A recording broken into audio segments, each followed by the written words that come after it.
Salut à toutes et à tous, j'espère que vous allez bien, que vous avez la pleine forme. 113 ou 114 jours de guerre en Ukraine, sanctions occidentales à ne plus en finir.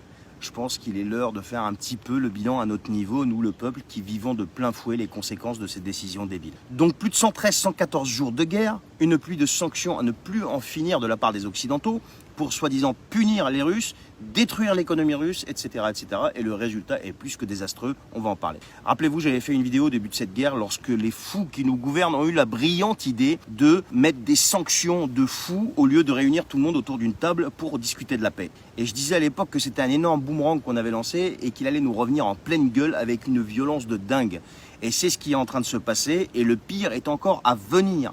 Voyons un petit peu comment nos technocrates en carton ont fait soi-disant plier la Russie. Tout d'abord, on a l'idiot utile en chef qui s'appelle Emmanuel Macron, qui se vantait le 24 mars que l'économie russe était par terre, que le rouble était anéanti, etc., etc., suivi de son sinistre ministre des Finances, Bruno Le Maire, qui lui voulait carrément déclarer la guerre économique à la Russie, qui s'était fait calmer dans la même journée par Dimitri Medvedev et qui s'est excusé juste après. Voyons voir les résultats après donc ces 113-114 jours, selon les prédictions du Mozart de la finance, le Jupiter en personne, Emmanuel Macron.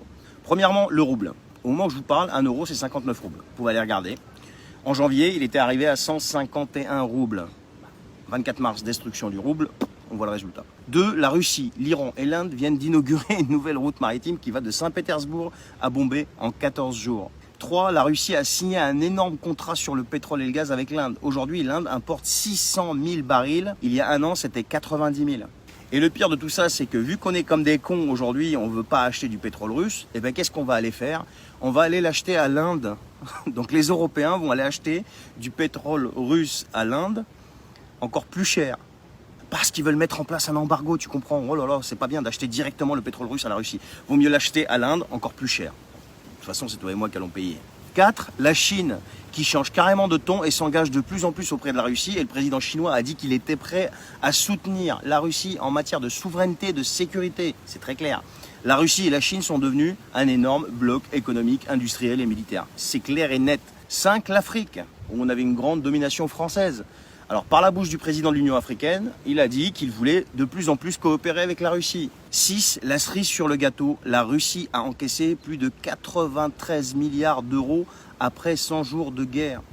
En plus, en augmentant leur prix. Parce que selon une étude récente là, du CREA, qui est centre de la recherche sur l'énergie et un air propre, les prix à l'exportation russe sont 60% plus élevés que l'année dernière. Et le pire, c'est que ce même rapport, il dit que malgré les efforts des Européens pour réduire leurs dépenses énergétiques, la demande mondiale reste énorme. Et les Russes s'attendent à encore plus de profits cette année, donc ils vont péter tous les records. Écoutez bien, depuis le 15 juin, là, vous savez quoi? Eh bien la France ne reçoit plus de gaz russe. Poutine a fermé les vannes. Donc en résumé, 1. Les sanctions, nous en sommes les seules victimes, et le pire est à venir. 2. Une majorité de pays dans le monde soutiennent la Russie et condamnent nos sanctions débiles. Pourquoi? Eh bien parce qu'ils ont vu clair dans la manipulation abjecte, sournoise et cynique de la part des Occidentaux qui y vont juste par intérêt et qui en réalité n'en ont que faire des Ukrainiens et se servent de ce conflit pour essayer de faire plier la Russie de sorte à ce que les Américains et leurs toutous européens puissent pérenniser leur funeste hégémonie sur ce monde. Mais non, on vient juste à notre niveau de citoyen en faisant des petites recherches de démontrer que c'est mort. Les conséquences chez nous, c'est quoi? Eh bien, notre ami Bruno Le Maire, qui voulait anéantir l'économie russe, il va falloir qu'il revoie sa copie et je pense qu'il aille jouer au tennis ou faire autre chose, quoi. Tu vois? Je comprends pas comment on peut encore élire des débiles pareils. Franchement, sincèrement, je peux pas comprendre ça. À moins que les gens qui les élisent soient des cuits de poulet. Pourquoi je dis ça? Parce qu'à cause de leur incompétence, de leur cynisme, de leur cruauté, parce que c'est de la cruauté, d'une part, de laisser les gens mourir au lieu de faire la paix, et d'autre part, d'imposer des sanctions à quelqu'un de qui on dépend et de faire mourir son peuple, son propre peuple. Donc oui, c'est de la cruauté. Ils ont soumis la France et de ce fait, elle est économiquement terminée, militairement très affaiblie et absolument pas prête à une guerre qu'ils sont en train de provoquer. Et pire encore, son peuple va s'appauvrir et souffrir de plus en plus. Et là, avec l'Assemblée qui vient d'être constituée, là, je vous assure que c'est terminé. Donc au niveau français, on vient de voir que c'est économiquement, on est foutu, pour le moment, bien sûr. Et au niveau mondial, eh bien c'est fini le monde unipolaire qui est contrôlé uniquement par les Américains démocrates et leurs guignols de Davos. Pourquoi je dis démocrates? Pourquoi je dis gauchos? Pourquoi je dis tout ça? Parce que ce sont eux qui causent le plus de désastres sur cette planète. Toutes les guerres quasiment, eh bien elles ont été pilotées ou accentuées par les démocrates. Et leurs guignols de Davos, pourquoi je dis guignols de Davos? Parce que maintenant les mecs sont devenus des guignols, parce qu'en face d'eux ils ont un Poutine qui lui, il plie pas coûte que coûte en fait. Et les Russes, à la différence de tous les pays européens, ce sont des patriotes, donc ce sont des gens qui sont prêts à mourir pour leur pays. Chez nous, il n'y a pas un guignol qui est prêt à mourir pour son pays. Franchement, posez la question autour de vous.